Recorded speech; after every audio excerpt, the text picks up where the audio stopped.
ಕೃಷ್ಣಾಯ ವಾಸುದೇವಾಯ ದೇವಕೀ ನಂದನಾಯ ಚ ನಂದಗೋಪಕುಮಾರಾಯ ಗೋವಿಂದಾಯ ನಮೋ ನಮಃ. ಶ್ರೀಮದ್ ಭಗವದ್ಗೀತೆ ಅತ್ಯಂತ ಶ್ರೇಷ್ಠವಾದ ಅಧ್ಯಾತ್ಮ ಗ್ರಂಥವಾಗಿದೆ. ಪ್ರತಿಯೊಬ್ಬ ಮನುಷ್ಯರು ಕೂಡ ಬಾಲ್ಯದಿಂದಲೇ ಈ ಗೀತೆಯನ್ನು ಕಂಠಪಾಠ ಮಾಡಿ ಅದರ ಅರ್ಥಾನುಸಂಧಾನವನ್ನು ಹೃದಯದಲ್ಲಿ ತುಂಬಿಕೊಂಡು ಬದುಕಿದರೆ ಸಂಸ್ಕಾರವಂತವಾದ ಸಮಾಜ ನಿರ್ಮಾಣ ಆಗತ್ತೆ. ಅಂತಹ ಸಂಸ್ಕಾರಯುತವಾದ ಸಮಾಜವನ್ನು ನಿರ್ಮಾಣ ಮಾಡುವ ಕಳಕಳಿಯಿಂದ ವೆಂಕಟೇಶ್ವರ ಭಕ್ತಿ ಚಾನಲ್ ವತಿಯಿಂದ ಗೀತಾ ಪಾರಾಯಣ ಗೀತಾರ್ಥ ಚಿಂತನೆಯ ಕಾರ್ಯಕ್ರಮವನ್ನು ಹಮ್ಮಿಕೊಳ್ಳಲಾಗಿದೆ. ಎಲ್ಲ ವರ್ಗದ ಸ್ತ್ರೀಯರು ಪುರುಷರು, ಎಲ್ಲ ವರ್ಗದ ಎಲ್ಲ ದೇಶದ ಜನರು ಕೂಡ ಇದರಲ್ಲಿ ಪಾಲ್ಗೊಳ್ಳಬಹುದು. ಇದು ಸಾಕ್ಷಾತ್ ಭಗವಂತ ಶ್ರೀಕೃಷ್ಣ ಉಪದೇಶ ಮಾಡಿದ ಮಾತು, ಸಾಕ್ಷಾತ್ ವೇದವ್ಯಾಸರು ನಿರೂಪಣೆ ಮಾಡಿದ ಭಗವದ್ಗೀತೆ, ಭಗವಂತನ 2 ಅವತಾರ ರೂಪಗಳ ಮುಖದಿಂದ ಹೊಮ್ಮಿದ ಭಗವದ್ಗೀತೆ. ಆದ್ದರಿಂದ ಇದು ಅತ್ಯಂತ ಶ್ರೇಷ್ಠವಾದದ್ದು. ಸಮಗ್ರ ಮನುಕುಲಕ್ಕೆ ಆತ್ಮೋದ್ಧಾರಕ್ಕೆ ಬೇಕಾದ ಸಾಧನಗಳನ್ನು ತಿಳಿಸಿಕೊಡುವಂತಹ ಉತ್ತಮವಾದ ಗ್ರಂಥ. ಈಗಾಗಲೇ ಅನೇಕ ಅಧ್ಯಾಯಗಳ ಚಿಂತನೆಯನ್ನು ನಾವು ಕೇಳಿದ್ದೇವೆ. ಈಗ 14ನೇ ಅಧ್ಯಾಯದ ಚಿಂತನೆಯನ್ನು ಈ ದಿವಸ ಪ್ರಾರಂಭ ಮಾಡ್ತಾ ಇದ್ದೇವೆ. 14ನೇ ಅಧ್ಯಾಯದ ಪಾರಾಯಣವನ್ನು ಈ ದಿವಸ ಪ್ರಾರಂಭ ಮಾಡ್ತಾ ಇದ್ದೇವೆ. ಈ 14ನೇ ಅಧ್ಯಾಯ ಗುಣತ್ರಯ ವಿಭಾಗ ಯೋಗೋ ನಾಮ ಚತುರ್ದಶೋಧ್ಯಾಯ. ಗುಣತ್ರಯಗಳ ವಿಭಾಗ, ಅದರ ಪರಿಣಾಮಗಳು, ಅದನ್ನೆಲ್ಲ ಈ ಅಧ್ಯಾಯದಲ್ಲಿ ವೇದವ್ಯಾಸರು ನಿರೂಪಣೆ ಮಾಡ್ತಾ ಇದ್ದಾರೆ. ನಮ್ಮ ಜೀವನವನ್ನು ಆತ್ಮಾವಲೋಕನ ಮಾಡಿಕೊಂಡಾಗ ಒಮ್ಮೊಮ್ಮೆ ಸುಖವಾಗಿರ್ತೇವೆ, ಒಮ್ಮೊಮ್ಮೆ ಜ್ಞಾನ ಸಂಪಾದನೆಯ ಹಸಿವೆ ನಮ್ಮಲ್ಲಿ ಕಾಣುತ್ತೆ, ಮತ್ತೊಮ್ಮೆ ಹಣ ಸಂಪಾದನೆಯ ದಾಹ ನಮ್ಮಲ್ಲಿ ಕಾಣುತ್ತೆ, ಮತ್ತೊಮ್ಮೆ ಮೋಹ ನಿದ್ರೆ ಆಲಸ್ಯ ಇದು ನಮ್ಮನ್ನು ಕಾಡ್ತಾ ಇರುತ್ತೆ. ಹೀಗೆ ಬೇರೆ ಬೇರೆ ತರಹದ ಭಾವಗಳು ನಮ್ಮ ಜೀವನದಲ್ಲಿ ಕಾಣುವುದಕ್ಕೆ ಕಾರಣ ಏನು ಅನ್ನುವುದನ್ನು ಗೀತೆಯಲ್ಲಿ ಕೃಷ್ಣ ಈ ಅಧ್ಯಾಯದಲ್ಲಿ ನಿರೂಪಣೆ ಮಾಡ್ತಾ ಇದ್ದಾನೆ.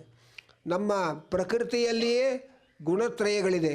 ಸತ್ವರದ ಸ್ತಮೋ ಗುಣಗಳು ಸೇರಿಕೊಂಡು ಪ್ರಕೃತಿಯಲ್ಲಿ ತುಂಬಿದೆ. ಆ ಪ್ರಕೃತಿಗೆ ಅಭಿಮಾನಿ ದೇವತೆ ಮಹಾಲಕ್ಷ್ಮಿ, ಆ ಅಭಿಮಾನಿ ದೇವತೆಗೆ ಸ್ವಾಮಿಯಾದವನು ಶ್ರೀನಿವಾಸ. ಆ ಗುಣತ್ರಯಗಳು ನಮ್ಮಲ್ಲಿ ಪ್ರತಿನಿತ್ಯವೂ ಕೂಡ ತನ್ನ ಪ್ರಭಾವವನ್ನು ತೋರಿಸ್ತಾ ಇರುತ್ತೆ. ಸತ್ವಗುಣ ಹೆಚ್ಚು ಪ್ರಭಾವಶಾಲಿಯಾಗಿದ್ದಾಗ ಜ್ಞಾನದ ಹಸಿವೆ, ಸಾಧನೆ, ಮಂತ್ರ ಜಪಗಳು, ಪಾರಾಯಣಗಳು ಇಂತಹ ಸ್ಫೂರ್ತಿಯನ್ನು ಪಡೀತೇವೆ. ರಜೋಗುಣದ ಪ್ರಭಾವ ಹೆಚ್ಚಾದಾಗ ಹಣಕ್ಕಾಗಿ ಅಲ್ಲಿಗೆ ಇಲ್ಲಿಗೆ ಅಲೆದಾಡುವುದು ಮೊದಲಾದಂತಹ ನಾನಾ ಬಗೆಯ ಐಹಿಕ ಸ್ವಾರ್ಥ ಭೋಗದ ಚಟುವಟಿಕೆಗಳನ್ನು ನಾವು ಕಾಣುತ್ತೇವೆ. ತಮೋಗುಣ ಪ್ರಭಾವ ಜಾಸ್ತಿ ಆದಾಗ ನಮ್ಮಲ್ಲಿ ಸೋಮಾರಿತನ, ನಮ್ಮಲ್ಲಿ ನಿದ್ರೆ, ಅಜ್ಞಾನ, ಮೋಹ ಇದೆಲ್ಲವೂ ಕೂಡ ಉಂಟಾಗತ್ತೆ. ಹೀಗೆ ಗುಣತ್ರಯಗಳ ಪ್ರಭಾವ ನಮ್ಮೆಲ್ಲರನ್ನೂ ಕೂಡ ಕಾಡ್ತಾ ಇದೆ ಹೌದು. ಅದರಿಂದ ಪಾರಾಗುವುದು ಹೇಗೆ ಅದನ್ನು ಭಗವಂತ ಈ ಅಧ್ಯಾಯದಲ್ಲಿ ನಿರೂಪಣೆ ಮಾಡ್ತಾನೆ. ಲಕ್ಷ್ಮೀದೇವಿಯ 3 ರೂಪಗಳು, ಶ್ರೀಭೂ ದುರ್ಗಾ ರೂಪಗಳು 3 ಗುಣಕ್ಕೆ ನಿಯಾಮಕವಾಗಿವೆ. ಆ ಲಕ್ಷ್ಮೀದೇವಿಯ ಅನುಗ್ರಹವನ್ನು ನಾವು ಪಡೆದಾಗ, ಲಕ್ಷ್ಮೀಪತಿಯಾದ ಲಕ್ಷ್ಮೀ ವೆಂಕಟೇಶನ ಅನುಗ್ರಹವನ್ನು ನಾವು ಪಡೆದಾಗ ಗುಣತ್ರಯಗಳ ಪ್ರಭಾವದಿಂದ ನಾವು ಬಿಡುಗಡೆ ಹೊಂದಲಿಕ್ಕೆ ಸಾಧ್ಯ. ಅದಕ್ಕೋಸ್ಕರವೇ ಕೃಷ್ಣ ಈ ಗೀತೆಯಲ್ಲಿ ಅದರ ಪ್ರಭಾವವನ್ನು ಮತ್ತು ಅದರಿಂದ ಪಾರಾಗುವ ವಿಧಾನವನ್ನು ನಿರೂಪಣೆ ಮಾಡ್ತಾ ಇದ್ದಾನೆ. ಈಗ 14ನೇ ಅಧ್ಯಾಯದ ಪಾರಾಯಣವನ್ನು ಗುರುಗಳು ಹೇಳಿಕೊಡ್ತಾರೆ. ಪ್ರತಿಯೊಬ್ಬರೂ ತಮ್ಮ ಕೈಯಲ್ಲಿ ಪುಸ್ತಕವನ್ನು ಹಿಡಿದುಕೊಂಡು ಹ್ರಸ್ವ, ದೀರ್ಘ, ಮಹಾಪ್ರಾಣ, ಅಲ್ಪಪ್ರಾಣಗಳು ಇದನ್ನೆಲ್ಲ ಗಮನಿಸಿಕೊಂಡು ಶ್ರದ್ಧಾಭಕ್ತಿಯಿಂದ ಪ್ರತಿ ಶ್ಲೋಕವನ್ನು ನೀವೆಲ್ಲರೂ ಕೂಡ ಪಠಣ ಮಾಡಿ ಕೃತಾರ್ಥರಾಗಿರಿ ಅಂತ ವಿಜ್ಞಾಪನೆ ಮಾಡ್ತಾ ಈಗ ಪಾರಾಯಣವನ್ನು ಗುರುಗಳು ಶುರು ಮಾಡ್ತಾರೆ. ಓಂ ನಮೋ ವೆಂಕಟೇಶಾಯ. ಎಲ್ಲರಿಗೂ ಕೂಡ ಭಗವದ್ಗೀತಾ ಪಾರಾಯಣಕ್ಕೆ ಸ್ವಾಗತಗಳನ್ನು ನೀಡಿ ಗುರುಪ್ರಾರ್ಥನೆಯನ್ನು ನಾವು ಮಾಡುವಾಗ ಗೀತಾಚಾರ್ಯರೇ ಪ್ರಪ್ರಥಮ ಗುರು ಅಂತ ನಾವು ಹೇಳ್ತೇವೆ. ಅಂಥ ಒಂದು ಗೀತಾಚಾರ್ಯರನ್ನು ಮನಸ್ಸಲ್ಲಿಟ್ಕೊಂಡು ಈಗ ಗುರು ಪ್ರಾರ್ಥನೆಯನ್ನು ಮಾಡೋಣ. ಸಮಾಶ್ರಯೇದ್ ಗುರುಂ ಭಕ್ತ್ಯಾ ಮಹಾವಿಶ್ವಾಸಪೂರ್ವಕಂ ನಿಕ್ಷಿಪೇತ್ ಸರ್ವಭಾರಾಂಶ್ಚ ಗುರೋ ಶ್ರೀ ಪಾದಪಂಕಜೇ. ನಂತರ ಶ್ರೀನಿವಾಸ ದೇವರ ಪ್ರಾರ್ಥನೆಯನ್ನು ಮಾಡೋಣ. ಆನಂದಜ್ಞಾನದಂ ವಿಷ್ಣುಂ ಆನಂದಮಯನಾಮಕಂ ಆನಂದೇನ ದದರ್ಶಾಥ ಆನಂದ ನಿಲಯಾಲಯೇ. ಪಾರಾಯಣಕ್ಕೆ ಹೋಗೋಕ್ಕೆ ಮುಂಚೆ ಸತ್ಸಂಕಲ್ಪ ಮಹಾಸಂಕಲ್ಪವನ್ನು ಈಗ ನಾವೆಲ್ಲರೂ ಕೂಡ ನಮ್ಮ ಈ ಪಾರಾಯಣದ ಪ್ರತಿಫಲವು ಸಂಪೂರ್ಣವಾಗಿ ದೊರಕಲಿ ಎಂಬ ಒಂದು ಉದ್ದೇಶದಿಂದ ಎಲ್ಲರೂ ಕೂಡ ಶ್ರದ್ಧೆಯಿಂದ ಜೋರಾಗಿ ಸಂಕಲ್ಪವನ್ನು ಹೇಳಿ. ಶ್ರೀಮದಾದಿವರಾಹ ಕ್ಷೇತ್ರೇ ವಿರಾಜಮಾನಸ್ಯ ಅಖಿಲಾಂಡಕೋಟಿ ಬ್ರಹ್ಮಾಂಡ ನಾಯಕಸ್ಯ ಶ್ರೀ ಪದ್ಮಾವತಿ ಜಾನೇಃ ಭಗವತಃ ಶ್ರೀ ವೆಂಕಟೇಶ್ವರ ಸ್ವಾಮಿನಃ ಕೃಪಾಬಲೇನ ಜಗದ್ಗುರೋಃ ಶ್ರೀ ಗೋಪಾಲಕೃಷ್ಣಸ್ಯ ಅನುಗ್ರಹೇಣ ಅಸ್ಮಾಕಂ ಸರ್ವೇಷಾಂ ಶರೀರಸ್ಯ ಮಾನಸಸ್ಯ ಚ ಬಲಸಿದ್ಧ್ಯರ್ಥಂ ಸಮಸ್ತಾನಾಂ ಆಧಿವ್ಯಾಧೀನಾಂ ನಿವಾರಣಾರ್ಥಂ ಸರ್ವಯಜ್ಞಫಲಪ್ರಾಪ್ತ್ಯರ್ಥಂ ಸರ್ವಾಸಾಂ ಸಂಪದಾಂ ಪ್ರಾಪ್ತ್ಯರ್ಥಂ ವಿದ್ಯಾರ್ಥಿನಾಂ ಬುದ್ಧಿಶಕ್ತಿ ವೃದ್ಧಿದ್ವಾರಾ ಪರೀಕ್ಷಾಸು ಉತ್ತೀರ್ಣತಾ ಸಿದ್ಧ್ಯರ್ಥಂ ಅಧಿಕಾರಿಣಾಂ ಸ್ವಸ್ವವಿಧಿ ನಿರ್ವಹಣ ಕೌಶಲ ಸಿದ್ಧ್ಯರ್ಥಂ ಸಮಸ್ತ ಪಾಪಕ್ಷಯಾರ್ಥಂ ಜ್ಞಾನ ಭಕ್ತಿ ವೈರಾಗ್ಯ ಸಿದ್ಧ್ಯರ್ಥಂ ಶ್ರೀ ಗೋಪಾಲಕೃಷ್ಣ ಪ್ರೇರಣೆಯ ಶ್ರೀ ಗೋಪಾಲಕೃಷ್ಣ ಪ್ರೀತ್ಯರ್ಥಂ ಶ್ರೀಮದ್ಭಗವದ್ಗೀತಾಯಾಃ ಚತುರ್ದಶೋಧ್ಯಾಯ ಅಂತರ್ಗತ ಶ್ಲೋಕಪಾರಾಯಣಂ ತಥಾ ಭಗವದ್ಗೀತಾಶ್ರವಣಂ ಪ್ರವಚನಂ ಚ ಕರಿಷ್ಯಾಮಹೇ. ಈಗ ಶ್ರೀಕೃಷ್ಣ ದೇವರ ಪ್ರಾರ್ಥನೆಯನ್ನು ಮಾಡಿ ಮುಂದೆ ವರಿಸೋಣ. ಕಂಸಾಂತಕಂ ಶಂಸನೀಯಂ ಸಂಶಾಂತಿಂ ಸಂಸೃತಿಚ್ಛಿದಂ ಸಂಶಯಚ್ಛೇದಿ ಸಂಸಿದ್ಧಿಂ ಶ್ರೀನಿವಾಸಂ ಭಜೆ ನಿಶಂ. ಭಗವದ್ಗೀತೆ ಸಾಕ್ಷಾತ್ತು ಶ್ರೀಕೃಷ್ಣ ಪರಮಾತ್ಮನೇ ಅಂತ ಮನಸ್ಸಲ್ಲಿ ಎಲ್ಲರೂ ಕೂಡ ಧ್ಯಾನಿಸಿ ಆ ಭಗವಂತನ ಪ್ರಾರ್ಥನೆಯೇ ಭಗವದ್ಗೀತಾ ಪ್ರಾರ್ಥನೆ. ಹಾಗಾಗಿ ನಾವೆಲ್ಲರೂ ಕೂಡ ಭಗವದ್ಗೀತಾ ಪ್ರಾರ್ಥನೆಯನ್ನು ಮಾಡೋಣ. ಶಾಸ್ತ್ರೇಷು ಭಾರತಂ ಸಾರಂ ತತ್ರ ನಾಮ ಸಹಸ್ರಕಂ ವೈಷ್ಣವಂ ಕೃಷ್ಣಗೀತಾ ಚ ತಜ್ಞಾನಾತ್ ಮುಚ್ಯತೇಂಜಸಾ. ವೇದ ಸಾಹಿತ್ಯವನ್ನು ಇಡೀ ವಿಶ್ವಕ್ಕೆ ನೀಡಿರುವಂತಹ ವೇದವ್ಯಾಸ ಮುನಿಗಳ ಒಂದು ಪ್ರಾರ್ಥನೆಯಿಂದ ನಾವೆಲ್ಲರೂ ಕೂಡ ಪಾರಾಯಣಕ್ಕೆ ಹೋಗೋಣ. ವೇದವ್ಯಾಸ ಗುಣಾವಾಸ ವಿದ್ಯಾಧೀಶ ಸತಾಂ ವಶ ಮಾಂ ನಿರಾಶಂ ಗತ ಕ್ಲೇಶಂ ಕುರ್ವನಾಶಂ ಹರೇ ನಿಶಂ. ಈಗ ಕೆಲ ಶ್ಲೋಕಗಳ ತಾತ್ಪರ್ಯವನ್ನು ಆಚಾರ್ಯರು ಆಗಮಿಸಿದ್ದಾರೆ. ಅವರು ಒಂದು 10 ಅಥವಾ 20 ನಿಮಿಷ ಕಾಲ ಕೆಲ ಶ್ಲೋಕಗಳ ಅರ್ಥವನ್ನು ಈಗ ನಮ್ಮೆಲ್ಲರೂ ಕೂಡ ನೀಡಲಿದ್ದಾರೆ. ಅವರಿಗೆ ನಿಮ್ಮೆಲ್ಲರ ಪರವಾಗಿ ಹೃತ್ಪೂರ್ವಕವಾಗಿ ಸ್ವಾಗತಗಳನ್ನು ತಿಳಿಸೋಣ. ಭಗವದ್ಗೀತಾ ಚಿಂತನೆಯಲ್ಲಿ ನಾವೆಲ್ಲರೂ ಕೂಡ ಶ್ರೀ ಶ್ರೀನಿವಾಸನ ದಯದಿಂದ ಪಾಲ್ಗೊಂಡಿದ್ದೇವೆ. 14ನೇ ಅಧ್ಯಾಯದ 11, 12 ಶ್ಲೋಕಗಳ ಚಿಂತನೆಯನ್ನು ಮಾಡೋಣ. ಹಿಂದೆ ತ್ರಿಗುಣಗಳ ಕಾರ್ಯಗಳನ್ನು ಹೇಳಿದ್ದಾರೆ. ಸತ್ವಗುಣ ಉತ್ಕಟವಾದಾಗ ರಜೋಗುಣ ತಮೋಗುಣಗಳು ಉದಾಸೀನವಾಗುತ್ತೆ. ರಜೋಗುಣ ಉತ್ಕಟವಾದಾಗ ಸತ್ವ ತಮೋಗುಣಗಳು ಉದಾಸೀನವಾಗುತ್ತೆ. ತಮೋಗುಣ ಉತ್ಕಟವಾದಾಗ ರಜಸ್ಸತ್ವ ಗುಣಗಳು ಉದಾಸೀನವಾಗುತ್ತೆ. ಇದು ಜಡವಾದ ಗುಣಗಳಿಗೆ ಸಂಬಂಧಪಟ್ಟ ವಿಚಾರ ಆಯಿತು. ಅಭಿಮಾನಿ ದೇವತೆಗಳನ್ನು ತೆಗೆದುಕೊಂಡಾಗ ಸತ್ವಗುಣಕ್ಕೆ ಅಭಿಮಾನಿಯಾದ ಶ್ರೀರೂಪದ ಕಾರ್ಯ ನಡೀತಾ ಇರುವಾಗ ಭೂರೂಪ ದುರ್ಗಾರೂಪದ ಕಾರ್ಯಗಳನ್ನು ಮಾಡೋದಿಲ್ಲ. ಹಾಗೆಯೇ ರಜೋಗುಣ ಉತ್ಕಟವಾದಾಗ ಭೂದೇವಿಯ ಕಾರ್ಯ ನಡೀತಾ ಇರುತ್ತೆ. ಶ್ರೀದೇವಿ ಮತ್ತು ದುರ್ಗಾದೇವಿಯರ ಕಾರ್ಯ ನಡೆಯೋದಿಲ್ಲ, ಉದಾಸೀನವಾಗಿರುತ್ತೆ ಆ ಎರಡು ರೂಪಗಳು. ಹಾಗೆ ತಮೋಗುಣ ಉತ್ಕಟವಾದಾಗ ದುರ್ಗಾದೇವಿಯ ಕಾರ್ಯ ನಡೀತಾ ಇರುವಾಗ ಶ್ರೀರೂಪ ಮತ್ತು ಭೂರೂಪದ ಕಾರ್ಯಗಳು ಸ್ಥಗಿತಗೊಂಡಿರುತ್ತೆ ಅನ್ನುವ ಅಂಶವನ್ನು ಹೇಳಿದ್ದಾರೆ.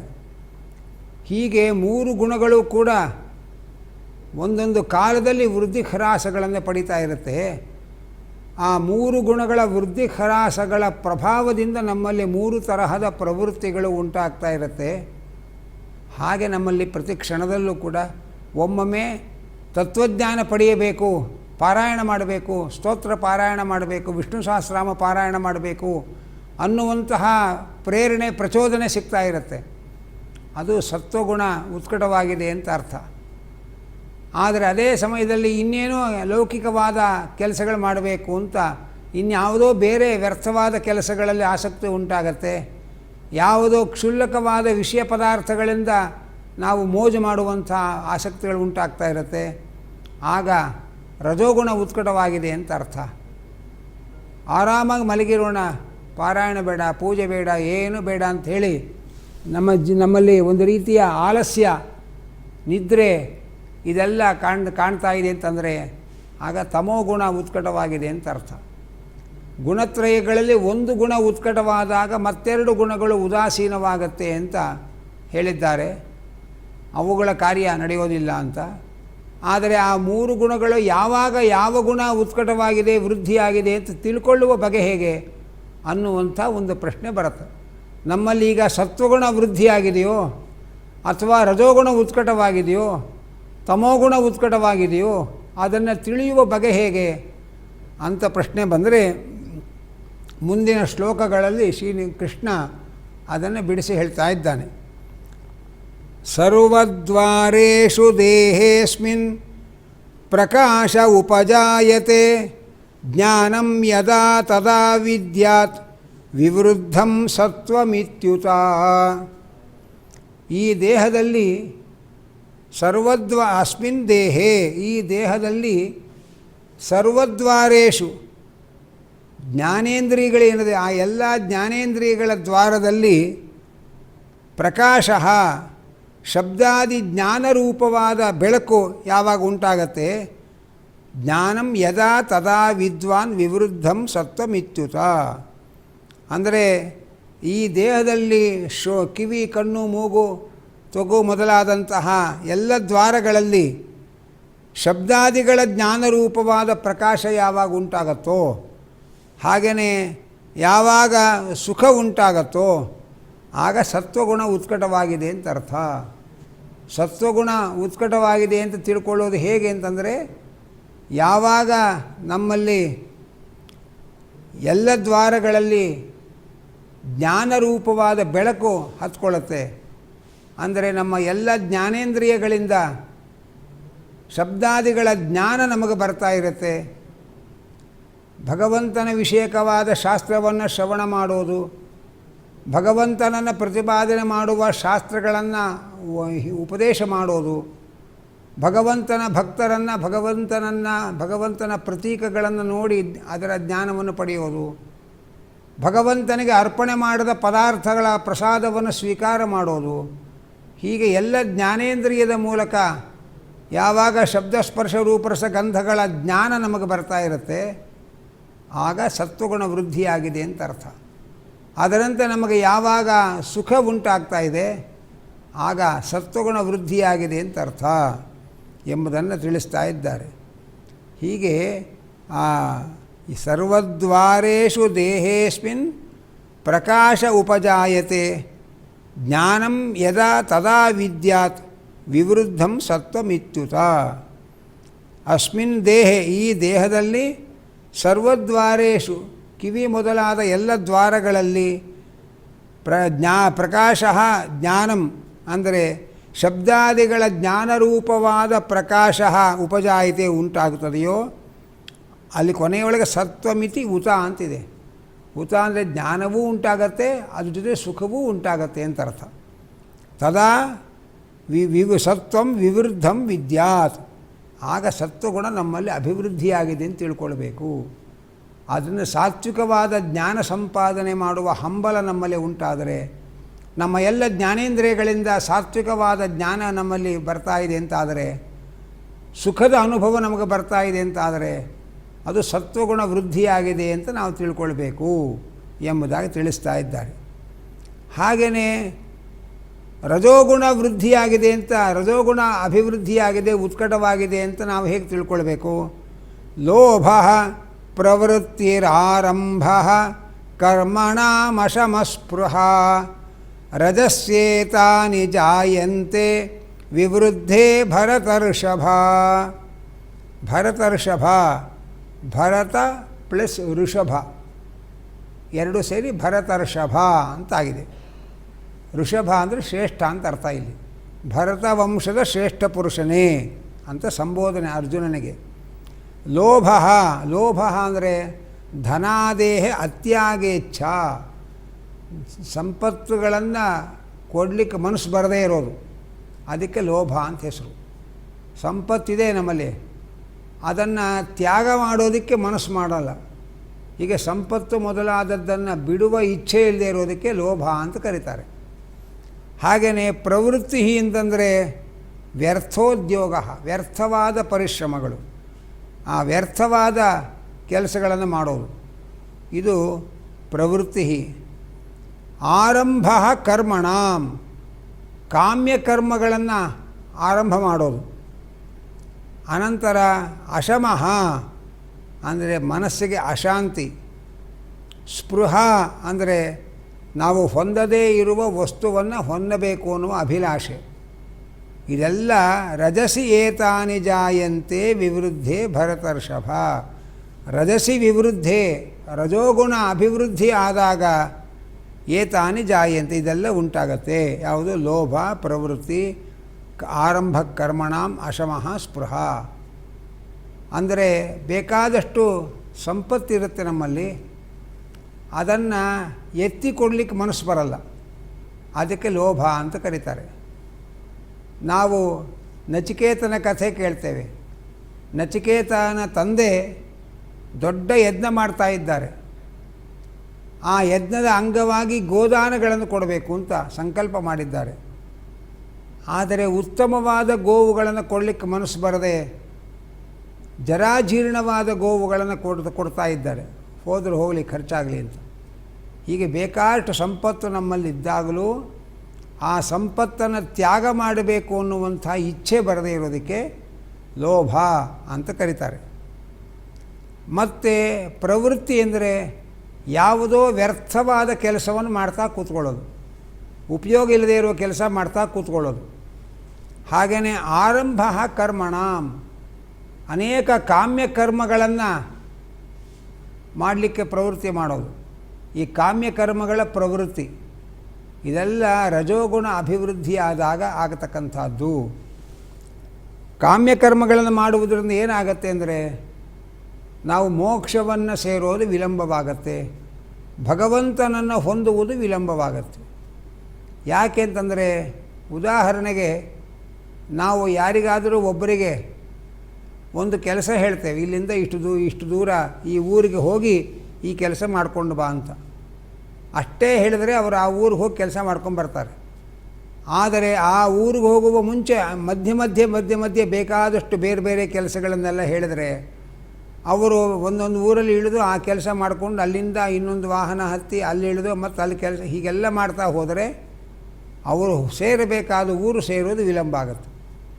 ಹಾಗೆ ನಾವು ಬೇಕಾದಷ್ಟು ಅಪೇಕ್ಷೆಗಳನ್ನು ಇಟ್ಟುಕೊಂಡು ಸಂಕಲ್ಪದಲ್ಲಿ ನಮಗೆ ಗೊತ್ತಿರೋದು ಗೊತ್ತಿಲ್ಲದೆ ಇರುವಂಥ ಅಭೀಷ್ಟಗಳನ್ನೆಲ್ಲ ಸೇರಿಸಿ ಮತ್ತು ಅಂಥ ದೋಷ ಪರಿಹಾರ ಇಂಥ ದೋಷ ಪರಿಹಾರ ಅಂತ ಎಷ್ಟು ಒಂದು ಪೇಜ್ ಪೂರ್ತಿ ದೊಡ್ಡ ಸಂಕಲ್ಪಗಳನ್ನು ಮಾಡಿ ಕರ್ಮವನ್ನು ಮಾಡ್ತೇವೆ. ಮನೆಗೆ ಬಂದ ಪುರೋಹಿತರು ಆ ಸಂಕಲ್ಪವನ್ನು ಎಷ್ಟು ಹಿಂಜಿ ಉದ್ದವಾಗಿ ಹೇಳ್ತಾರೆ. ಅನೇಕ ಆಕರ್ಷಣೆಯ ಫಲಗಳನ್ನೆಲ್ಲ ಹೇಳಿ ಅಂಥ ಫಲಕ್ಕೋಸ್ಕರವಾಗಿ ವಿಜಯ ವೀರ್ಯ ಆಯುರ ಆರೋಗ್ಯ ಪುತ್ರ ಪೌತ್ರಾದಿ ಸಂಪದ ಅಭಿವೃದ್ಧಿಯರ್ಥಂ ಅಂತ ಇಷ್ಟುದ್ದ ಹೇಳಿದರೆ, ಹಾಗೆ ನಮಗೆ ಗೊತ್ತಿಲ್ಲದೇ ಇರೋ ಅನೇಕ ಅನಿಷ್ಟಗಳನ್ನೆಲ್ಲ ಪಟ್ಟಿ ಮಾಡಿ ಅನಿಷ್ಟ ಪರಿಹಾರಾರ್ಥಂ ಅಂತ ಸೇರಿಸಿದರೆ ನಾವು ಎಂಥ ಪುರೋಹಿತರು ಎಂಥ ಸಂಕಲ್ಪ ಮಾಡಿಸಿದ್ರು ಹಾಗೆ ಅಂತ ಖುಷಿ ಪಡ್ತೇವೆ. ಕೃಷ್ಣ ಹೇಳ್ತಾನೆ, ನಿನ್ನ ಸಂಕಲ್ಪದಲ್ಲಿ ಎಷ್ಟೆಷ್ಟು ಇಷ್ಟಪ್ರಾಪ್ತಿ ಅನಿಷ್ಟ ನಿವೃತ್ತಿಗಳನ್ನೆಲ್ಲ ಸೇರಿಸ್ಕೊಂಡಿದ್ದೀಯೋ ಅದನ್ನೆಲ್ಲ ಅನುಭವಿಸಲಿಕ್ಕೆ ಅನೇಕ ಜನ್ಮಗಳನ್ನು ಪಡಿಬೇಕಾಗತ್ತೆ. ಮತ್ತು ಆ ಜನ್ಮಗಳಲ್ಲಿ ಅನೇಕ ಕರ್ಮಗಳು ಹುಟ್ಟುಕೊಳ್ಳುತ್ತೆ, ಅದು ಇನ್ನಷ್ಟು ಜನ್ಮಗಳಿಗೆ ಕಾರಣ ಆಗತ್ತೆ. ಇದೆಲ್ಲ ಆಗಿ ನನ್ನನ್ನು ಬಂದು ಸೇರುವುದು ತಡ ಆಗತ್ತೆ. ಅದು ಕಾಮ್ಯ ಕರ್ಮಗಳು ನಮ್ಮನ್ನು ಭಗವಂತನಿಂದ ದೂರ ಮಾಡಿಬಿಡುತ್ತೆ.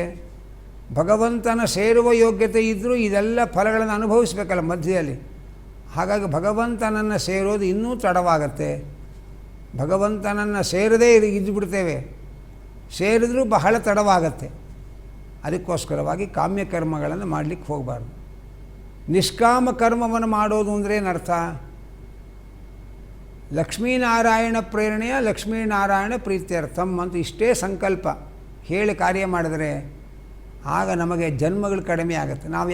ನಾವೇನು ಅಭೀಷ್ಟ ಪ್ರಾಪ್ತಿ ಸೇರಿಸಿಲ್ಲ, ದೇವರು ಮೆಚ್ಚಲಿ ಅಂತ ಅಷ್ಟೇ ನಾವು ಕರ್ಮಾಚರಣೆ ಮಾಡಿರೋದು. ಯಾರು ಕೇವಲ ದೇವರು ಮೆಚ್ಚಲಿ ಅಂತೇಳಿ ಇಷ್ಟೇ ಉದ್ದೇಶ ಇಟ್ಕೊಂಡು ಕರ್ಮ ಮಾಡ್ತಾರೆ, ಆಗ ಬೇರೆ ಬೇರೆ ಅವಾಂತರ ಫಲಗಳನ್ನು ಪಡೆಯುವ ವಿಳಂಬಗಳು ಕಡಿಮೆ ಆಗುತ್ತೆ, ಪರಿಹಾರವಾಗತ್ತೆ. ಭಗವಂತನನ್ನು ನಾವು ಬೇಗ ಸೇರಬಹುದು. ನಾವು ಏನೇನೋ ಫಲದ ಆಕಾಂಕ್ಷೆಗಳನ್ನೆಲ್ಲ ಮನಸ್ಸಲ್ಲಿ ತುಂಬಿಕೊಂಡು ಕೂತರೆ ಆಗ ನಮ್ಮ ಮನಸ್ಸನ್ನು ತುಂಬ ನಮ್ಮ ಅಪೇಕ್ಷೆಗಳು ಆಕಾಂಕ್ಷೆಗಳೇ ಕೆಲಸ ಮಾಡ್ತಾ ಇರುತ್ತೆ ಹೊರತು ನಮ್ಮ ಮನಸ್ಸಿಗೆ ಭಗವಂತನ ಕಡೆಗೆ ಏಕಾಗ್ರತೆ ಬರೋದಕ್ಕೆ ಸಾಧ್ಯ ಇಲ್ಲ. ತಿರುಪತಿ ಶ್ರೀನಿವಾಸನ ದರ್ಶನವನ್ನು ಮಾಡ್ತೇವೆ, ಬಹಳ ಹೊತ್ತು ಸರದಿ ಸಾಲಿನಲ್ಲಿ ನಿಂತು ದೇವರ ಬಳಿಗೆ ಬರುವಾಗ ನಮ್ಮ ಬೇಡಿಕೆಯ ಪಟ್ಟಿಗಳನ್ನು ಎಲ್ಲಿ ಯಾವುದು ತಪ್ಪಿ ಹೋಗುತ್ತೋ ಅನ್ನೋ ಆತಂಕ, ನಾವು ಏನೇನು ಕೇಳಬೇಕು ಅಂತ ಅಂದುಕೊಂಡಿದ್ದೀವೋ ಅದನ್ನೆಲ್ಲ ನೆನಪಿಸ್ಕೊಳ್ತಾ ಇರ್ತೇವೆ. ಅದನ್ನೆಲ್ಲ ನೆನಪಿಸಿಕೊಂಡು ದೇವರಿಗೆ ಸ್ತೋತ್ರ ಮಾಡುವುದೇ ಮರೆತು ನಮ್ಮ ಬೇಡಿಕೆಗಳೇ ನಮ್ಮ ಕಣ್ಮುಂದೆ ಇರುತ್ತೆ. ಆ ಬೇಡಿಕೆಗಳನ್ನೆಲ್ಲ ಈಡೇರಿಸುವಂತ ಕೇಳಿಕೊಂಡು ಈಚೆಗೆ ಬಂದುಬಿಡ್ತೇವೆ. ದೇವರನ್ನು ನೋಡಿ ಸಂತೋಷ ಪಡೋದಕ್ಕೆ ಅವಕಾಶ ಆಗಲ್ಲ. ಆಮೇಲೆ ನಾವು ಇಷ್ಟು ಕೇಳ್ಕೊಂಡ್ವಿ, ಸಿಗ್ತೋ ಇಲ್ಲೋ, ಸಿಗಲಿಲ್ಲ, ನಾವು ತಿರುಪತಿಗೆ ಹೋಗಿದ್ದೇ ವ್ಯರ್ಥ ಆಯಿತು ಅಂತ ಹೀಗೆಲ್ಲ ಯೋಚನೆಗಳು ಬರೋದು. ಕಾಮ್ಯಕರ್ಮಗಳಿಂದ ಮನಸ್ಸಿಗೆ ಕ್ಲೇಶ ಆತಂಕ ಅಷ್ಟೇ ಹೊರತು ಯಾವುದೂ ಸುಖ ಇಲ್ಲ. ಆದ್ದರಿಂದ ಕಾಮ್ಯ ಫಲಗಳನ್ನೆಲ್ಲ ಅಪೇಕ್ಷೆ ಇಟ್ಟುಕೊಂಡು ನಾವು ಕರ್ಮಾಚರಣೆಗಳನ್ನು ಮಾಡಬಾರ್ದು. ನಮ್ಮಲ್ಲಿ ಅಂಥ ಉತ್ಕಟವಾದ ಕಾಮ್ಯಕರ್ಮಗಳಲ್ಲಿ ಆಸಕ್ತಿ ಹುಟ್ಟುತ್ತಾ ಇದೆ ಅಂತಂದರೆ ನಮ್ಮಲ್ಲಿ ರಜೋಗುಣ ಉತ್ಕಟವಾಗಿದೆ, ಅದರ ಕೆಲಸ ನಡೀತಾ ಇದೆ. ರಜೋಗುಣಕ್ಕೆ ಅಭಿಮಾನಿಯಾದ ಭೂದೇವಿಯ ವ್ಯಾಪಾರ ನಡೀತಾ ಇದೆ ಅನ್ನುವುದನ್ನು ನಾವು ತಿಳ್ಕೊಳ್ಳಬಹುದಾಗಿದೆ ಅಂತ ಇದ್ದಾರೆ. ಹಾಗೆಯೇ ಅಶಮಃ, ಮನಸ್ಸಿಗೆ ಶಾಂತಿ ಇಲ್ಲ. ಯಾಕೆಂದರೆ ಏನೇನೋ 28 ಆಸೆ ಆಕಾಂಕ್ಷೆಗಳೆಲ್ಲ ಮನಸ್ಸಲ್ಲಿ ತುಂಬಿಕೊಂಡ್ರೆ ಮನಸ್ಸಿಗೆ ಶಾಂತಿ ಇರೋದಕ್ಕೆ ಸಾಧ್ಯ ಇಲ್ಲ. ಹಾಗಾಗಿ ಮನಸ್ಸಿನಲ್ಲಿ ನೆಮ್ಮದಿ ಇಲ್ಲದೆ ಇರೋದು ರಜೋಗುಣ ಅಭಿವೃದ್ಧಿ ಆದದರ ಪ್ರಭಾವ. ಸ್ಪೃಹ ಅಂತಂದರೆ ಅಪ್ರಾಪ್ತ ಅಭಿಲಾಷ ಸ್ಪೃಹ. ಇದುವರೆಗೆ ಯಾವುದನ್ನು ಪಡೆದಿಲ್ಲ, ಯಾವುದು ಸಿಕ್ಕಿಲ್ಲ, ಅದನ್ನು ಬೇಕು ಅಂತ ಬಯಸುವ ಬಯಕೆಗಳು ಇದೆಲ್ಲ ನಮ್ಮಲ್ಲಿ ಉಂಟಾಗ್ತಾ ಇದೆ ಅಂತಂದರೆ ರಜೋಗುಣ ಉತ್ಕಟವಾಗಿದೆ ಅಂತ ನಾವು ಗ್ರಹಿಸಬಹುದು ಅನ್ನೋದನ್ನು ಹೇಳ್ತಾ ಇದ್ದಾರೆ. ಲೋಭ ಪ್ರವೃತ್ತಿ ಆರಂಭ ಕರ್ಮಣಾಂ ಅಶಮಃ ಸ್ಪೃಹ ಏತಾನಿ ರಜಸಿ ಏತಾನಿ ಜಾಯಂತೆ ವಿವೃದ್ಧೇ ಭರತರ್ಷಭ. ಭರತ ವಂಶದ ಶ್ರೇಷ್ಠನಾದ ಹೇ ಅರ್ಜುನ, ನಮ್ಮಲ್ಲಿ ಲೋಭ ಉಂಟಾಯಿತು ಅಂದರೆ ಇರುವ ಸಂಪತ್ತು ಅದನ್ನು ತ್ಯಾಗ ಮಾಡಲಿಕ್ಕೆ, ದಾನ ಕೊಡಲಿಕ್ಕೆ, ಕೈ ಎತ್ತಿ ಕೊಡಲಿಕ್ಕೆ ಇಚ್ಛೆ ಬರ್ತಾ ಇಲ್ಲ ಅಂತಾದರೆ ಅದನ್ನು ಲೋಭ ಅಂತ ಕರಿತಾ ಇದ್ದಾರೆ. ಹಾಗೆಯೇ ಪ್ರವೃತ್ತಿ ಅಂದರೆ ವ್ಯರ್ಥವಾದ ಕೆಲಸಗಳಲ್ಲಿ ನಾವು ನಮ್ಮನ್ನು ತೊಡಗಿಸಿಕೊಂಡು ಸಮಯವನ್ನು ಹಾಳು ಮಾಡಿಕೊಳ್ಳೋದು. ಹೀಗೆ ದೇವರ ಅನುಗ್ರಹಕ್ಕೆ ಮಾರ್ಗವಲ್ಲದೇ ಇರತಕ್ಕ ವ್ಯರ್ಥವಾದ ಕೆಲಸಗಳಲ್ಲಿ ತೊಡಗುವುದು ಕಾಣ್ತಾ ಇದ್ದರೆ ನಮ್ಮಲ್ಲಿ ರಜೋಗುಣ ವೃದ್ಧಿಯಾಗಿದೆ ಅಂತ ಅರ್ಥ. ಹಾಗೆ ಏನೇನೋ ಫಲಾಕಾಂಕ್ಷೆಗಳನ್ನು ಇಟ್ಟುಕೊಂಡು ಕಾಮ್ಯಕರ್ಮಗಳನ್ನು ಮಾಡುವಂತಹ ಚಪಲ ನಮ್ಮಲ್ಲಿ ಕೆರಳ್ತಾ ಇದೆ ಅಂತಂದರೆ ಅದು ರಜೋಗುಣ ಉತ್ಕಟವಾಗಿದೆ ಅಂತ ಅರ್ಥ. ಮನಸ್ಸು ತುಂಬ ಕಾಡ್ತಾ ಇದೆ, ವಿಕಾರಗೊಳ್ತಾ ಇದೆ, ಮನಸ್ಸಿಗೆ ಶಾಂತಿ ಇಲ್ಲ ಅಂತಾದರೆ ಅದು ರಜೋಗುಣ ಉತ್ಕಟ ಆಗಿದೆ ಅನ್ನುವುದಕ್ಕೆ ಸೂಚನೆ. ಹಾಗೆ ಸ್ಪೃಹ ನಮ್ಮಲ್ಲಿ ಯಾವುದ್ಯಾವುದು ಇಲ್ಲ, ಅದು ಬೇಕು ಅನ್ನುವಂತಹ ಅಪೇಕ್ಷೆಗಳು ನಮ್ಮಲ್ಲಿ ಉಂಟಾಗ್ತಾ ಇದ್ದರೆ ಮನಸ್ಸು ತಲ್ಲಣಗೊಳ್ತಾ ಇರುತ್ತೆ. ಆಗ ರಜೋಗುಣ ನಮ್ಮಲ್ಲಿ ಉತ್ಕಟವಾಗಿದೆ ಅಂತ ತಿಳ್ಕೊಳ್ಬೇಕು ಎಂಬ ಅಂಶವನ್ನು ಹೇಳ್ತಾ ಇದ್ದಾರೆ. ರಜೋಗುಣ ಉತ್ಕಟವಾಗಿದೆ ಅಂದರೆ ರಜೋಗುಣಕ್ಕೆ ಅಭಿಮಾನಿಯಾದ ಲಕ್ಷ್ಮೀದೇವಿಯ ಭೂರೂಪ ಅದರ ಕಾರ್ಯ ಜೋರಾಗಿದೆ ಅಂತ ಅರ್ಥ. ಅಕ್ರೂರ ಕೃಷ್ಣ ಪರಮಾತ್ಮನನ್ನು ಮಥುರಾಪಟ್ಟಣಕ್ಕೆ ಕರೆದುಕೊಂಡು ಹೋಗಲಿಕ್ಕೆ ಅಂತ ನಂದಗೋಕುಲಕ್ಕೆ ಬರ್ತಾನೆ. ನಂದಗೋಕುಲದಲ್ಲಿ ಕೃಷ್ಣ ಬಲರಾಮರನ್ನು ಕಂಸನ ಬಿಲ್ಲು ಹಬ್ಬಕ್ಕೆ ಬರಬೇಕು, ಕಂಸನ ಆಹ್ವಾನ ಮಾಡಿದ್ದಾನೆ ನಿಮಗೆ ಅಂಥೇಳಿ ಕಂಸನ ಆಹ್ವಾನವನ್ನು ತಿಳಿಸಿ ಕೃಷ್ಣ ಬಲರಾಮರನ್ನು ರಥದಲ್ಲಿ ಕೂಡಿಸಿಕೊಂಡು ಮಥುರಾಪಟ್ಟಣಕ್ಕೆ ಹೊರಟು ಬರ್ತಾನೆ. ಮಥುರಾಪಟ್ಟಣಕ್ಕಿಂತ ಸ್ವಲ್ಪ ಮುಂಚಿತವಾಗಿ ಉಳಿದವರೆಲ್ಲ ಬಂದು ಅಲ್ಲಿ ಇಳ್ಕೊಂಡಿರ್ತಾರೆ. ಕೃಷ್ಣ ಹೇಳ್ದ, ನನ್ನನ್ನು ಇಲ್ಲೇ ಇಳಿಸಿಬಿಡು, ನೀನು ರಥ ತೆಗೆದುಕೊಂಡು ಹೋಗು, ನಾನು ನಮ್ಮ ಎಲ್ಲರ ಜೊತೆಯಲ್ಲಿ ನಡೆದುಕೊಂಡು ಬರ್ತೇನೆ ನಾನು ಅಂತ ಕೃಷ್ಣ ಹೇಳ್ದ. ಅಲ್ಲಿ ತನಕ ಕೃಷ್ಣ ಬಲರಾಮರ ಜೊತೆಯಲ್ಲೇ ಕೂತು ಪ್ರಯಾಣ ಮಾಡಿದ ನಮ್ಮ ಅಕ್ರೂರನಿಗೆ ಕೃಷ್ಣ ಬಲರಾಮರನ್ನು ಬಿಟ್ಟು ನಾನು ಖಾಲಿ ರಥ ತೆಗೆದುಕೊಂಡು ಹೋಗಬೇಕಲ್ಲ, ಕೃಷ್ಣನ ವಿಯೋಗ ನಮಗಾಯ್ತಲ್ಲ ಅಂತ ಮನಸ್ಸಿಗೆ ದುಃಖ ಆಗತ್ತೆ. ಆಮೇಲೆ ಒಂದು ಯೋಚನೆ ಮಾಡ್ತಾನೆ, ಊರಿನ ಒಳಗೆ ಹೋದ ಮೇಲೆ ಜನ ಕೃಷ್ಣನಿಗೆ ಮುತ್ತಿಗೆ ಹಾಕಿಬಿಡ್ತಾರೆ, ಅವನನ್ನು ನೋಡಬೇಕು ಅಂತ ತುದಿಗಾಲಲ್ಲಿ ಎಲ್ಲರೂ ನಿಂತಿದ್ದಾರೆ, ಕೃಷ್ಣ ನಮಗಿಷ್ಟು ಏಕಾಂತದಲ್ಲಿ ಸಿಗೋದಿಲ್ಲ, ಅದಕ್ಕೆ ಏನು ಬೇಕೋ ಅದನ್ನು ಇಲ್ಲೇ ಕೇಳಿಕೊಂಡು ಬಿಡಬೇಕು ಅಂಥೇಳಿ ಅಕ್ರೂರ ಯೋಚನೆ ಮಾಡ್ತಾನೆ. ಆಗ ಆ ಅಕ್ರೂರ ಕೃಷ್ಣನಲ್ಲಿ ಕೇಳ್ಕೊಳ್ತಾನೆ, ಕೃಷ್ಣ ನನಗೆ ಕಾಮ, ಕ್ರೋಧ, ಲೋಭ, ಮೋಹ, ಮದ, ಮತ್ಸರ ಎಲ್ಲ ಕೊಟ್ಟು ಅನುಗ್ರಹ ಮಾಡು ಸ್ವಾಮಿ ಅಂತ ಕೇಳ್ಕೊಳ್ತಾನೆ. ನಿಜವಾಗಿ ಇದೆಲ್ಲ ಬಿಡಿಸು ಅಂತ ಕೇಳ್ಕೊಳ್ಬೇಕು. ಕಾಮಾದಿ ಹರಿಷಡ್ವರ್ಗಗಳು ಅಂತ ನಾವು ಹೇಳ್ತೇವೆ. ಆದರೆ ಅಕ್ರೂರ ಇದನ್ನೆಲ್ಲ ನನಗೆ ಕೊಡು ಅಂತ ಕೇಳ್ತಾ ಇದ್ದಾನೆ. ಏನು ಹೀಗೆ ಪ್ರಾರ್ಥನೆ ಮಾಡ್ತಾ ಇದ್ದಾನೆಂದರೆ ಆ ಪ್ರಾರ್ಥನೆಯ ಮರ್ಮವನ್ನು ಶ್ರೀಮದ್ ವಾದಿರಾಜರು ಬಹಳ ಸುಂದರವಾಗಿ ನಿರೂಪಣೆ ಮಾಡ್ತಾರೆ. ನನಗೆ ಕಾಮ ಬೇಕು ಅಂದರೆ ನಿನ್ನನ್ನು ಪೂಜೆ ಮಾಡಬೇಕು ನಿರಂತರವಾಗಿ ಅನ್ನುವ ಕಾಮನೆ ನನಗೆ ಬೇಕು, ಇದು ಬಿಡಬೇಕಾಗಿಲ್ಲ. ಕ್ರೋಧವೂ ಬೇಕು ನನಗೆ, ನಿನ್ನನ್ನು ದ್ವೇಷ ಮಾಡುವವರ ಮೇಲೆ ನನಗೆ ಕ್ರೋಧ ಬರಬೇಕು, ಅದು ಗುಣ. ಅದು ಭಗವದ್ವೇಷಿಗಳ ಮೇಲೆ ಕೋಪ ಬಂದರೆ ಅದು ಗುಣ. ಅದು ಭಗವದ್ಭಕ್ತರ ಮೇಲೆ ಕೋಪ ಬಂದರೆ ಅದು ದೋಷ. ಹಾಗೆಯೇ ಎಷ್ಟು ಜ್ಞಾನ ಸಂಪಾದನೆ ಮಾಡಿದ್ರೂ ಸಾಲದು, ಇನ್ನೂ ಬೇಕು ಅನ್ನುವಂತಹ ಲೋಭ ನನಗಿರಬೇಕು ಅಂತ. ಪುಣ್ಯಕರ್ಮವನ್ನು ಅವರು ಎಷ್ಟು ಮಾಡಿದ್ರು ಅವ್ರಿಗಿಂತ ಜಾಸ್ತಿ ಮಾಡಬೇಕು ಪುಣ್ಯಕರ್ಮ ಅನ್ನುವಂಥ ಮಾತ್ಸರ್ಯ ಇರಬೇಕು. ನಿನ್ನ ಕಥಾಮೃತ ಪಾನ ಮಾಡಿ ನನಗೆ ಮದ ಏರಬೇಕು. ಹೀಗೆಲ್ಲ ಅಕ್ರೂರ ಕೇಳಿಕೊಳ್ಳುವುದನ್ನು ಶ್ರೀಮದ್ ವಾದಿರಾಜರು ತಮ್ಮ ರುಕ್ಮಿಣೀ ಶಿವವಿಜಯಲ್ಲಿ ವರ್ಣನೆ ಮಾಡ್ತಾರೆ. ಕೃಷ್ಣ ಇಲ್ಲಿ ಹೇಳ್ತಕ್ಕ ಲೋಭ ಅಂತಂದರೆ ಇದು ರಜೋಗುಣದ ಕಾರ್ಯ.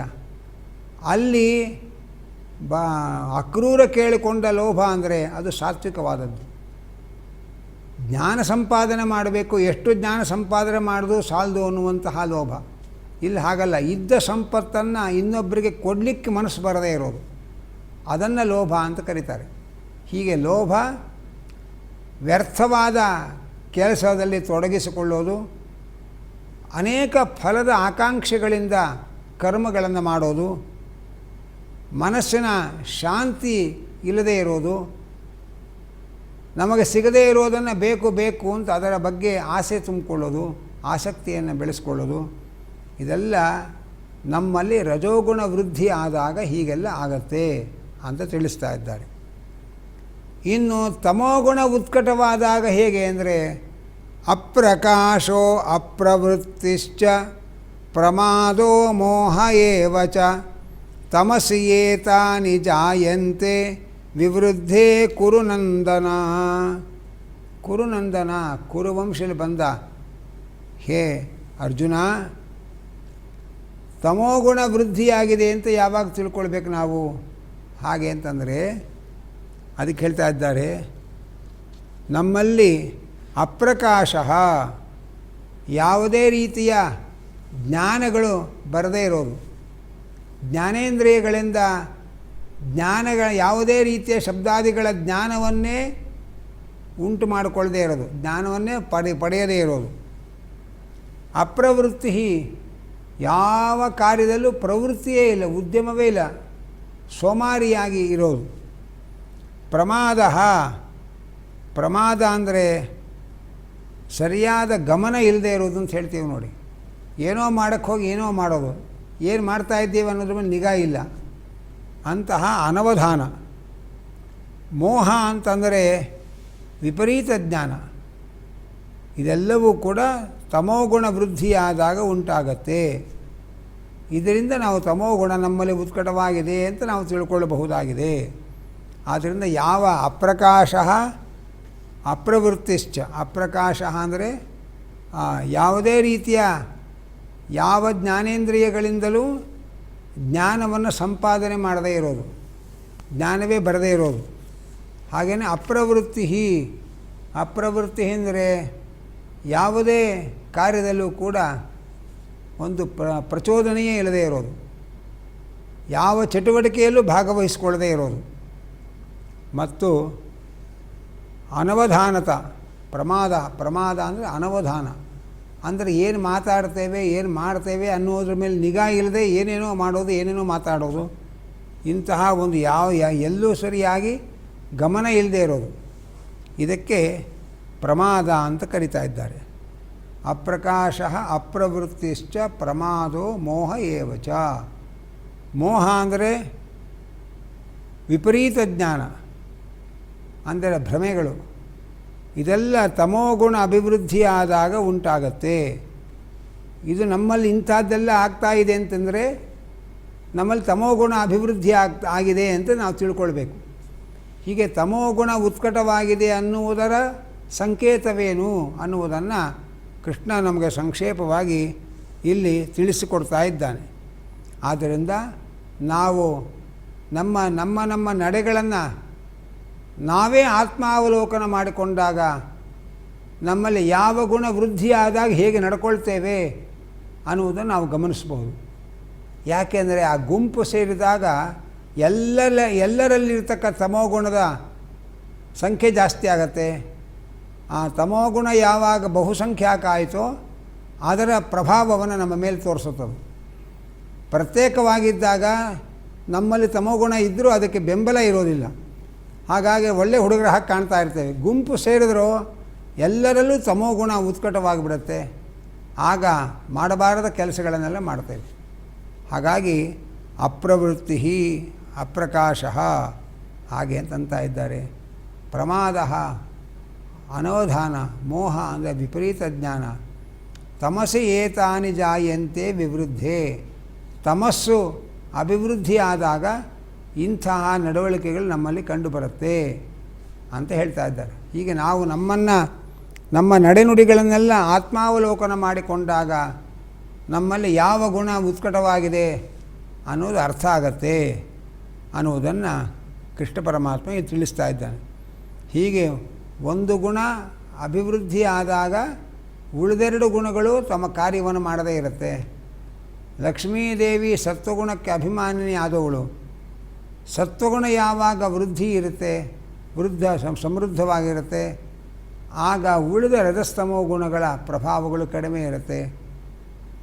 ಅವುಗಳ ಅಭಿಮಾನಿಗಳಾದ ಭೂದುರ್ಗೆಯರು ಕೂಡ ತಮ್ಮ ಪ್ರಭಾವವನ್ನು ಪ್ರಕಟಪಡಿಸಲ್ಲ.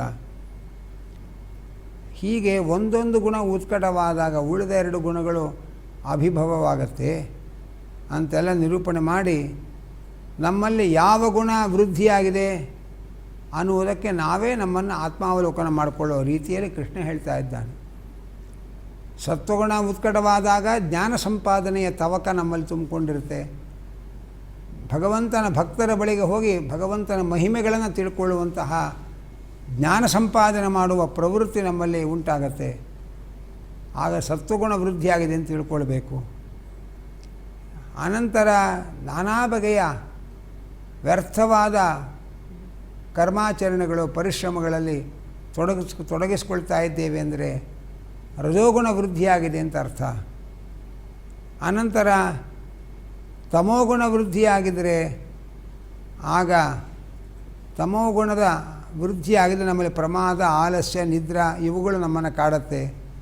ಹೀಗೆ ನಮ್ಮಲ್ಲಿ ಯಾವ ಗುಣಗಳು ಉತ್ಕಟವಾಗಿದೆ, ಯಾವ 2 ಗುಣಗಳು ಉತ್ಕಟವಾಗಿಲ್ಲ ಅನ್ನೋದನ್ನು ನಮ್ಮ ಆತ್ಮಾವಲೋಕನದಿಂದಲೇ ನಾವು ಗುರುತಿಸಿಕೊಳ್ಳಬಹುದು ಎಂಬುದನ್ನು ಕೃಷ್ಣ ನಿರೂಪಣೆ ಮಾಡ್ತಾ ಇದ್ದಾನೆ. ಇಲ್ಲಿಗೆ 13ನೇ ಶ್ಲೋಕದವರೆಗೆ ನಾವು ಗೀತಾರ್ಥ ಚಿಂತನೆಯನ್ನು ಮಾಡಿದ್ದೇವೆ. ಅದರ ಮುಂದಿನ ಚಿಂತನೆಯನ್ನು ಮುಂದಿನ ಮಾಲಿಕೆಯಲ್ಲಿ ತಿಳ್ಕೊಳ್ಳೋಣ ಅಂತ ಹೇಳ್ತಾ ಈ ಒಂದು ಸಂಚಿಕೆಯನ್ನು ಶ್ರೀನಿವಾಸನ ಪಾದಾರವಿಂದಗಳಿಗೆ ಸಮರ್ಪಣೆ ಮಾಡ್ತಾ ಇದ್ದೇವೆ. ಕೃಷ್ಣಾರ್ಪಣಮಸ್ತು. ಈಗ ನಾವೆಲ್ಲರೂ ಕೂಡ ಭಗವದ್ಗೀತಾ ಪಾರಾಯಣವನ್ನು ಸಾವಧಾನವಾಗಿ ತಪ್ಪುಗಳಿಲ್ಲದೆ ಪಾರಾಯಣವನ್ನು ಮಾಡೋಣ. ಎಲ್ಲರೂ ಕೂಡ ಹೇಳಿ. ಅಥ ಶ್ರೀಮದ್ಭಗವದ್ಗೀತಾಸು ಉಪನಿಷತ್ಸು ಬ್ರಹ್ಮವಿದ್ಯಾಯಾಂ ಯೋಗಶಾಸ್ತ್ರೇ ಶ್ರೀಕೃಷ್ಣಾರ್ಜುನ ಸಂವಾದೇ ಗುಣತ್ರಯ ವಿಭಾಗಯೋಗೋ ನಾಮ ಚತುರ್ದಶೋऽಧ್ಯಾಯಃ. ಶ್ರೀಭಗವಾನುವಾಚ ಪರಂ ಭೂಯಃ ಪ್ರವಕ್ಷ್ಯಾಮಿ ಜ್ಞಾನಾನಾಂ ಜ್ಞಾನಮುತ್ತಮಂ ಯಜ್ಞಾತ್ವಾ ಮುನಯಃ ಸರ್ವೇ ಪರಾಂ ಸಿದ್ಧಿಮಿತೋ ಗತಾಃ. ಇದಂ ಜ್ಞಾನಮುಪಾಶ್ರಿತ್ಯ ಮಮ ಸಾಧರ್ಮ್ಯಮಾಗತಾಃ. ಸರ್ಗೇಪಿ ನೋಪಜಾಯಂತೆ ಪ್ರಳಯೇನ ವ್ಯಥಂತಿ ಚ. ಮಮ ಯೋನಿರ್ಮಹದ್ಬ್ರಹ್ಮ ತಸ್ಮಿನ್ ಗರ್ಭಂ ದಧಾಮ್ಯಹಂ. ಸಂಭವಃ ಸರ್ವಭೂತಾನಾಂ ತತೋ ಭವತಿ ಭಾರತ. ಸರ್ವಯೋನಿಷು ಕೌಂತೇಯ ಮೂರ್ತಯಃ ಸಂಭವಂತಿ ಯಾಃ ತಾಸಾಂ ಬ್ರಹ್ಮ ಮಹದ್ಯೋನಿಃ. ಅಹಂ ಬೀಜಪ್ರದಃ ಪಿತಾ. ಸತ್ವಂ ರಜಸ್ತಮ ಇತಿ ಗುಣಾಃ ಪ್ರಕೃತಿ ಸಂಭವಾಃ. ನಿಬಧ್ನಂತಿ ಮಹಾಬಾಹೋ ದೇಹೇ ದೇಹಿನಮವ್ಯಯಂ. ತತ್ರ ಸತ್ವಂ ನಿರ್ಮಲತ್ವಾತ್ ಪ್ರಕಾಶಕಮನಾಮಯಂ. ಸುಖಸಂಗೇನ ಬಧ್ನಾತಿ ಜ್ಞಾನಸಂಗೇನ ಚ ನಘ. ರಜೋರಾಗಾತ್ಮಕಂ ವಿದ್ಧಿ తృష్ణాసంగసముద్భవం तृष्णासङ्गसमुद्भवम् తన్నిబధ్నాతి కౌంతేయ तन्निबध्नाति कौन्तेय కర్మసంగేన దేహినం कर्मसङ्गेन देहिनाम् తమస్త్వజ్ఞానజం విద్ధి तमस्सज्ञानजं विद्धि మోహనం సర్వదేహినాం मोहनं सर्वदेहिनाम् ప్రమాదాలస్య నిద్రాభిః प्रमादालस्य निद्राभिः తన్నిబధ్నాతి భారత तन्निबध्नाति भारत సత్వం సుఖే సంజయతి सत्त्वं सुखे सञ्जयति రజః కర్మణి భారత रजः कर्मणि भारत జ్ఞానమావృత్య తు తమః ज्ञानमावृत्य तु तमः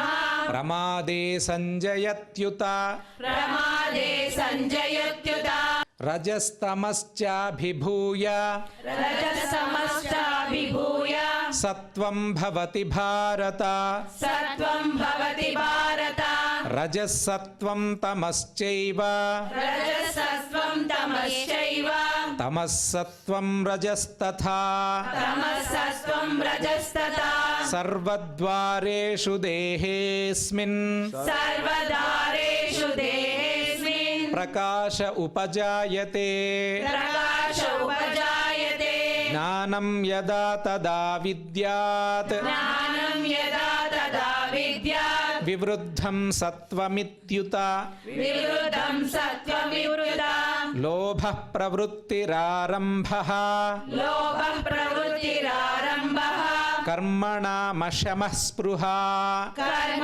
कर्मणामशमस्पृहा రజస్యేతాని జాయంతే रजस्येतानि जायन्ते వివృద్ధే భరతర్షభ विवृते भरतर्षभा అప్రకాశో ప్రవృత్తిశ్చ अप्रकाशो प्रवृत्तिश्च ప్రమాదో మోహ ఏవ చ प्रमादो मोह एव च తమస్యేతాని జాయంతే तमस्येतानि जायन्ते వివృద్ధే కురు నందన विवृते कुरु नन्दन యదా సత్వే ప్రవృద్ధే తు यदा सत्त्वे प्रवृद्धे तु ప్రళయం యాతి దేహభృత్ प्रलयं याति देहभृत् తదోత్తమవిదాం లోకాన్ तदोत्तमविदान् लोकान् అమలాన్ ప్రతిపద్యతే अमलान् प्रतिपद्यते రజసి ప్రళయం గత్వా रजसि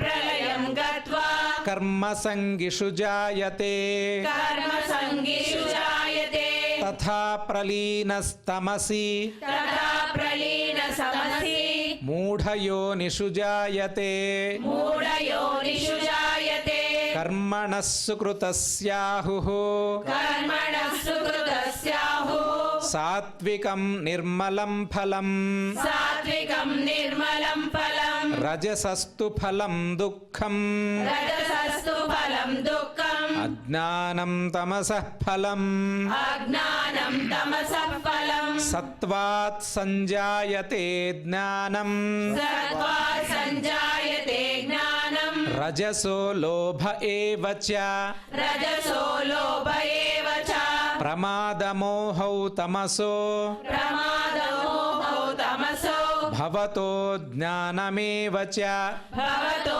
ज्ञानमेव च ఊర్ధ్వం గచ్చంతి సత్వస్థాః ऊर्ध्वं गच्छन्ति सत्त्वस्थाः మధ్యే తిష్టంతి రాజసాః मध्ये तिष्ठन्ति राजसाः జఘన్యగుణవృత్తిస్థాః जगन्यगुणवृत्तिष्ठाः అధో గచ్చంతి తామసాః अधो गच्छन्ति तामसाः నాణ్యం గుణేభ్యః కర్తారం नान्यं गुणेभ्यः कर्तारम् యదా ద్రష్టానుపశ్యతి यदा दृष्टानुपश्यति గుణేభ్యశ్చ పరం వేత్తి गुणेभ्यश्च परं वेति మద్భక్తి ಮದ್ಭಾವಂ ಸೋಧಿಗಚ್ಚತಿ मद्भावं सोऽधिगच्छति ಗುಣಾನೇತಾನತೀತ್ಯತ್ರೀನ್ गुणानेतानरीत्यात्रीन् ದೇಹಿ ದೇಹ ಸಮುದ್ಭವಾನ್ देहि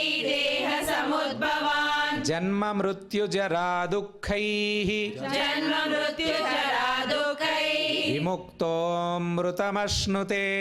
विमुक्तो मृतमश्यते. ಅರ್ಜುನ ಉವಾಚ अर्जुन उवाच ಕೈರ್ಲಿಂಗೈಸ್ತ್ರೀನ್ ಗುಣಾನೇತಾನ್ कैर्लिङ्गैः स्त्रीन् गुणानेतान् ಅತೀತೋ ಭವತಿ ಪ್ರಭೋ अतीतो भवति प्रभो ಕಿಮಾಚಾರಃ ಕಥಂ ಚೈತಾನ್ किमाचारः कथं चैतान् ತ್ರೀನ್ ಗುಣಾನತಿವರ್ತತೆ. त्रीन् गुणान् अतिवर्तते. ಶ್ರೀಭಗವಾನುವಾಚ श्रीभगवानुवाच ಪ್ರಕಾಶಂಚ ಪ್ರವೃತ್ತಿಂಚ प्रकाशं च प्रवृत्तिं च ಮೋಹಮೇವ ಚ ಪಾಂಡವ मोहमेव च पाण्डव ನ ದ್ವೇಷ್ಟಿ ಸಂಪ್ರವೃತ್ತಾನಿ न द्वेषि सम्प्रवृत्तानि ನ ನಿವೃತ್ತಾನಿ ಕಾಂಕ್ಷತಿ.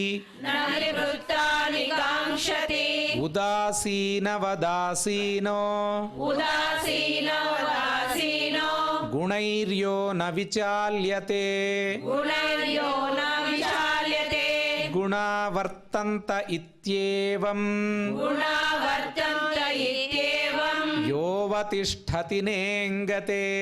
योऽवतिष्ठति नेङ्गते ಸಮದುಃಖ ಸುಖ ಸ್ವಸ್ಥಃ समदुःखसुखस्वस्थः ಸಮಲೋಷ್ಟಾಶ್ಮಕಾಂಚನಃ समलोष्टाश्मकाञ्चनः ತುಲ್ಯಪ್ರಿಯಾ ಪ್ರಿಯೋ ಧೀರಃ तुल्यप्रिया प्रियो धीरः ತುಲ್ಯನಿಂದಾತ್ಮಸಂಸ್ತುತಿಃ तुल्यनिन्दात्मसंस्तुतिः ಮಾನಾಪಮಾನಯೋಸ್ತುಲ್ಯಃ मानापमानयोस्तुल्यः ತುಲ್ಯೋ ಮಿತ್ರಾರಿಪಕ್ಷಯೋಃ तुल्यो मित्रारिपक्षयोः ಸರ್ವಾರಂಭ ಪರಿತ್ಯಾಗೀ सर्वारम्भपरित्यागी ಗುಣಾತೀತಃ ಸ ಉಚ್ಯತೆ. गुणातीतस्य उच्यते ಮಾಂ ಚ ಯೋ ವ್ಯಭಿಚಾರೇಣ मां च यो व्यभिचारेण ಭಕ್ತಿಯೋಗೇನ ಸೇವತೆ भक्तियोगेन सेवते ಸಗುಣಾನ್ ಸಮತೀತ್ಯೈತಾನ್ सगुणान् समतीतेतान् ಬ್ರಹ್ಮಭೂಯಾಯ ಕಲ್ಪತೆ. ब्रह्मभूयाय कल्पते ಬ್ರಹ್ಮಣೋ ಹಿ ಪ್ರತಿಷ್ಠಾಹಂ ब्रह्मणो हि प्रतिष्ठाहम् ಅಮೃತಸ್ಯ ವ್ಯಯಸ್ಯ ಚ अमृतस्य व्ययस्य च ಶಾಶ್ವತಸ್ಯ ಚ ಧರ್ಮಸ್ಯ शाश्वतस्य च धर्मस्य ಸುಖಸ್ಯೈಕಾಂತಿಕಸ್ಯ ಚ सुखस्यैकान्तिकस्य च ಇತಿ ಶ್ರೀಮದ್ಭಗವದ್ಗೀತಾಸು इति श्रीमद्भगवद्गीतासु ಉಪನಿಷತ್ಸು उपनिषत्सु ಬ್ರಹ್ಮವಿದ್ಯಾಯಾಂ ब्रह्मविद्यायां ಯೋಗಶಾಸ್ತ್ರೇ योगशास्त्रे ಶ್ರೀಕೃಷ್ಣಾರ್ಜುನ ಸಂವಾದೇ श्रीकृष्णार्जुनसंवादे ಗುಣತ್ರಯ ವಿಭಾಗ ಯೋಗೋ ನಾಮ गुणत्रयविभागयोगो नाम ಚತುರ್ದಶೋಧ್ಯಾಯಃ. चतुर्दशोऽध्यायः ಯತ್ರ ಯೋಗೇಶ್ವರಃ ಕೃಷ್ಣೋ यत्र योगेश्वरः कृष्णो ಯತ್ರ ಪಾರ್ಥೋ ಧನುರ್ಧರಃ यत्र पार्थो धनुर्धरः ತತ್ರ ಶ್ರೀರ್ವಿಜಯೋ ಭೂತಿಃ तत्र श्रीर्विजयो भूतिः ಧ್ವಾನೀತಿರ್ಮತಿರ್ಮಮ. ध्रुवानीतिर्मतिर्मम.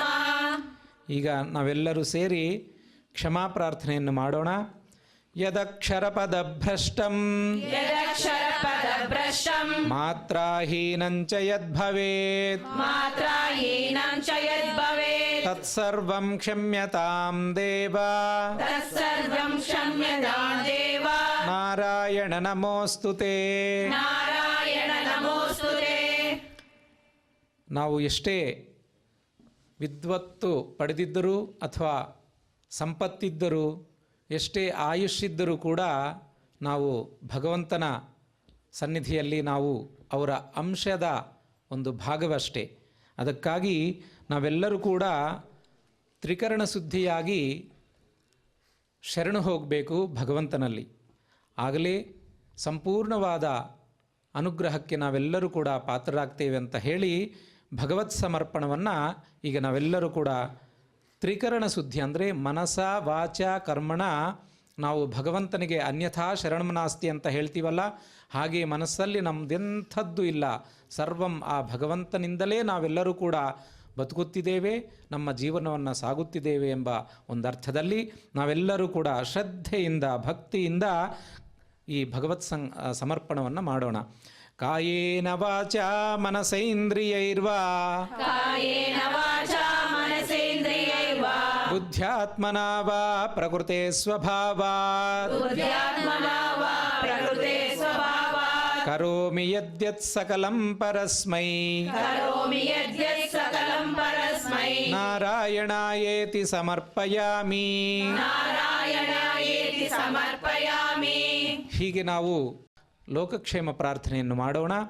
ಸರ್ವೇ ಭವಂತು ಸುಖಿನಃ ಸರ್ವೇ ಭವಂತು ಸುಖಿನಃ ಸರ್ವೇ ಸಂತು ನಿರಾಮಯಾಃ ಸರ್ವೇ ಸಂತು ನಿರಾಮಯಾಃ ಸರ್ವೇ ಭದ್ರಾಣಿ ಪಶ್ಯಂತು ಸರ್ವೇ ಭದ್ರಾಣಿ ಪಶ್ಯಂತು ಮಾ ಕಶ್ಚಿತ್ ದುಃಖ ಭಾಗ್ ಭವೇತ್. ಮಾ ಕಶ್ಚಿತ್ ದುಃಖಭಾಗ್ ಭವೇತ್. ಆ ಶ್ರೀನಿವಾಸ ಸ್ವಾಮಿನ ಅನುಗ್ರಹ ನಾವು ಬೇಡಲೇಬೇಕಾಗುತ್ತೆ. ಎಲ್ಲರೂ ಕೂಡ ಭಕ್ತಿ ಶ್ರದ್ಧೆಯಿಂದ ಶ್ರೀನಿವಾಸ ದೇವರನ್ನು ನೆನೆಸಿಕೊಂಡು ಮನದಲ್ಲಿಟ್ಟುಕೊಂಡು ಈಗ ಶ್ರಿಯಃಕಾಂತಾಯ ಶ್ರೀಯಕಾಂತಾಯ ಕಲ್ಯಾಣ ನಿಧಯೇ ಕಲ್ಯಾಣನಿಧಯೇ ನಿಧಯೇರ್ಥಿನಾಂ ನಿಧಯೇರ್ಥಿನಾಂ ಶ್ರೀ ವೆಂಕಟ ನಿವಾಸಾಯ ಶ್ರೀವೇಂಕಟನಿವಾಸಾಯ ಶ್ರೀನಿವಾಸಾಯ ಮಂಗಳಂ. ಶ್ರೀನಿವಾಸಾಯ ಮಂಗಳಂ. ಶ್ರೀ ವೆಂಕಟ ನಿವಾಸಾಯ ಶ್ರೀವೇಂಕಟನಿವಾಸಾಯ ಶ್ರೀನಿವಾಸಾಯ ಮಂಗಳಂ. ಶ್ರೀನಿವಾಸಾಯ ಮಂಗಳಂ. ಶ್ರೀ ಶ್ರೀನಿವಾಸಾಯ ಮಂಗಳಂ. ಶ್ರೀ ಶ್ರೀನಿವಾಸಾಯ ಮಂಗಳಂ.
Oh